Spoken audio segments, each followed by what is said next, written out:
Politics are everywhere nowadays. Everywhere from TV screens to books and magazines, even to the palm of your hands with social media. It seems to be unavoidable whether you're aware or not. But where do these political values come from? A lot of these politicians, their views have to come from somewhere. Well, one of the biggest influences of politics was philosopher Niccolo Machiavelli.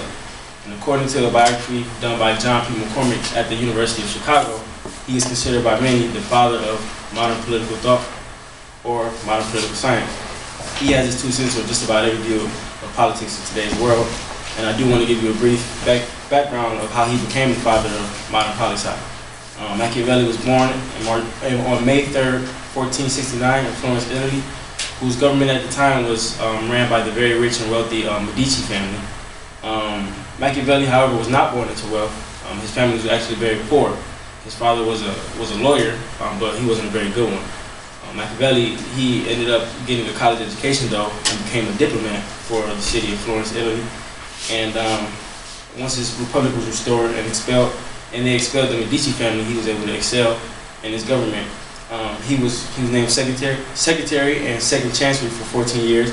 He formed a militia, which was very successful until the Medici family was able to overpower the Florentine government by forming a Spanish army.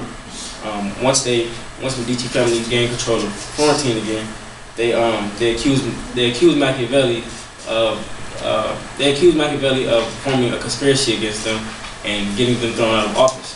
And they imprisoned him for 3 weeks, and they tortured him while he was in there, but he was able to leave after denying all involvement. So this may have been one of the greatest things that happened to him, because in his exile he was able to focus on Roman history and political philosophy.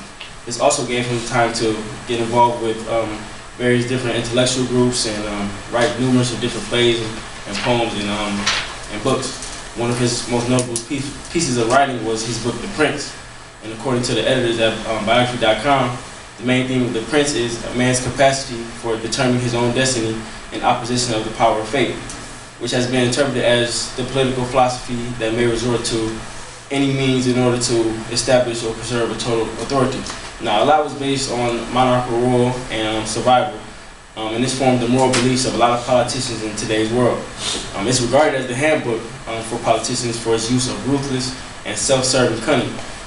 This was also where the term Machiavellian was derived, which is basically being cunning or scheming in order to advance one's career. One excerpt from the books from his book reads, "Since love and fear can hardly exist together, we must choose between, and if we must choose between them, it is far safer to be feared than loved." And during his time away, he spent time with his wife Marietta Corsini and their 6 children. And he was writing for over a decade, but seeing as how he couldn't stay away from his love for politics, he gained favor with the Medici family and was called back into office. His time back into office only lasted 2 short years, seeing as how he died at age 58 in 1527.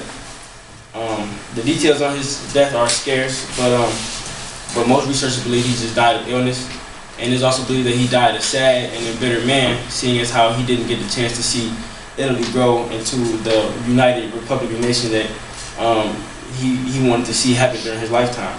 However, his ideas did influence policies ever since, and not only in Italy but around the world.